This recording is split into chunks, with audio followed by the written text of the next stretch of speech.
Hello guys, welcome back to my channel Piyar blog and recipe. কেমন আছো সবাই? আশা করি সকলে ভালো আছো, আমিও বেশ ভালোই আছি। আজ আবারও একটা নতুন রেসিপি নিয়ে তোমাদের সামনে চলে এসেছি। তো ফার্স্ট অফ অল আমি বলবো, তোমরা যদি ফার্স্ট টাইম আমার পেজটি দেখে থাকো অবশ্যই কিন্তু চ্যানেলটিকে সাবস্ক্রাইব করো, আর ফেসবুক থেকে দেখে থাকলে অবশ্যই কিন্তু ফলো করে আমার পাশে থেকো। তো আজ আমি আবারও একটা নতুন রেসিপি তোমাদের সঙ্গে শেয়ার করব। তোমরা কি এটা বুঝতে পারছো কী রেসিপি? দুর্দান্ত একটা স্ন্যাক্স রেসিপি, যেটা যেমন খেতে দুর্দান্ত, দেখতে তো অসাধারণ এবং প্রচণ্ড ক্রাঞ্চি। দেখতে পাচ্ছ খুবই মুচমুচে একটা রেসিপি। এই রেসিপিটা তৈরি করতে বেশি উপকরণও লাগে না। তো বাড়িতে থাকা কোনো রিলেটিভ বাড়িতে হঠাৎ আসলে বা কোনো অনুষ্ঠান বাড়ি থেকে কোনো খাবার দাবার আসলে তাতে চানা মশলা তো অবশ্যই থাকে। সো সেই চানা মশলা আমরা কিন্তু বাড়িতে খেতে না পারলে নষ্ট করি বা ফেলে দিই। বাট এবার আর ফেলে দেবো না, সেই চানা মশলাকে আমরা নতুন করে মডিফাই করে নতুন এক রেসিপি তৈরি করব।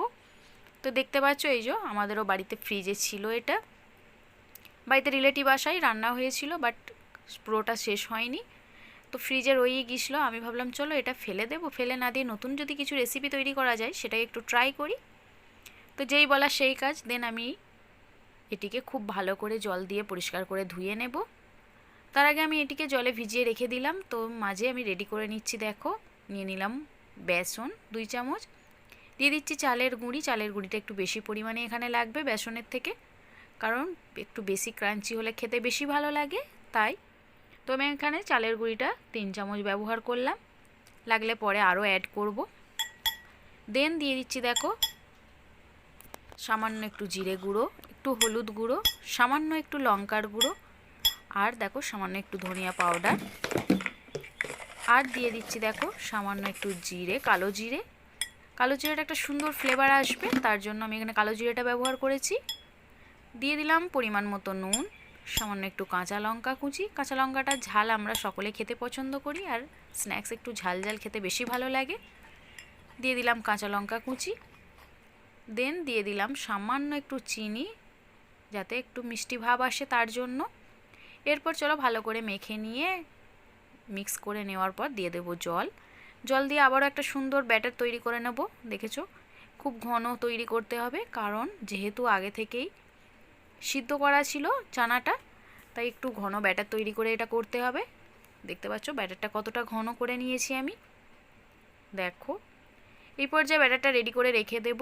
এবার চলো ভালো করে চানাটা পরিষ্কার করে জল দিয়ে ধুয়ে নিই। দেখতে পাচ্ছ পরিষ্কার করে আমি জল দিয়ে মশলাগুলো বাদ দিয়ে শুধু জাস্ট চানার যে মটরটা সেটাকে তুলে নিয়েছি জল থেকে ছেঁকে। তো রেডি হয়ে গেছে দেখো। এরপর আমি চানার যে ফ্রেশ করে ধুয়ে রেখেছিলাম সেটা এর মধ্যে অ্যাড করে দেব।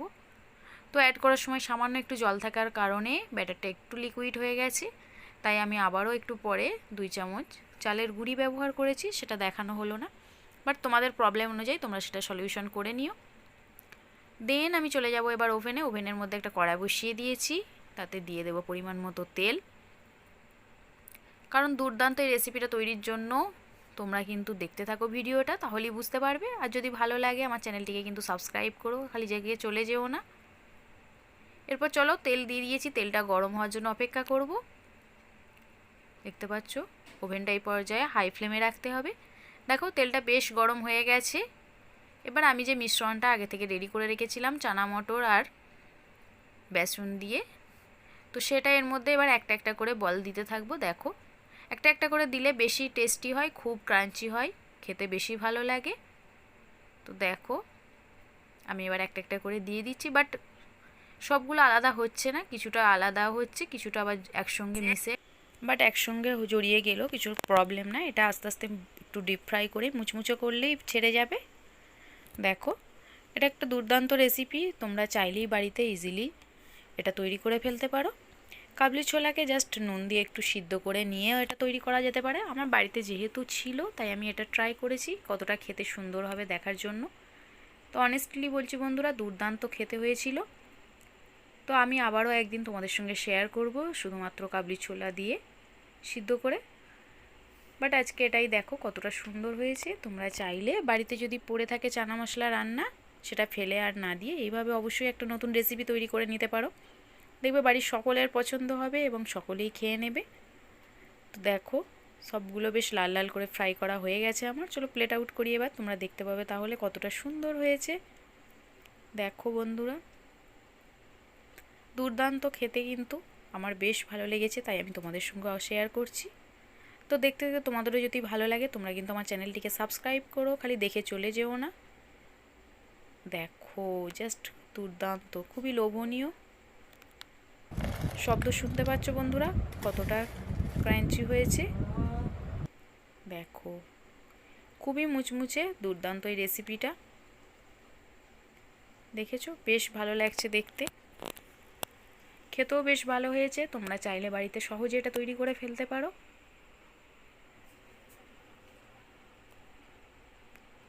উপর থেকে একটু সামান্য গোলমরিচ গুঁড়ো আর একটু সস দিয়ে দিলে খেতে আরও টেস্টি হয়। চলো তোমাদের প্লেট আউট করে দেখাই আবারও কতটা ক্রাঞ্চি। দেখো, আশা করছি তোমরা শব্দ শুনেই বুঝতে পারছো কতটা ক্রাঞ্চি হয়েছে। একটা ভেঙে দেখায়, দেখেছো ভিতরটাও কতটা সফট, মুখে দিলেই মিলিয়ে যাবে এইরকমই একটা রেসিপি। দেখো জাস্ট দেখো,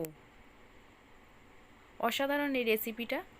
তো এরপর দেখো গরম গরম অবস্থাতেই দেখো উপর থেকে ছড়িয়ে দিলাম একটু সামান্য গোলমরিচ গুঁড়ো, যাতে খেতে আরও টেস্টি হয়। দেখেছো, আর দিয়ে দেবো একটু টমেটো সস, যাতে একটু মিষ্টি মিষ্টি ভাবও আসবে, আরও বেশি ভালো লাগবে।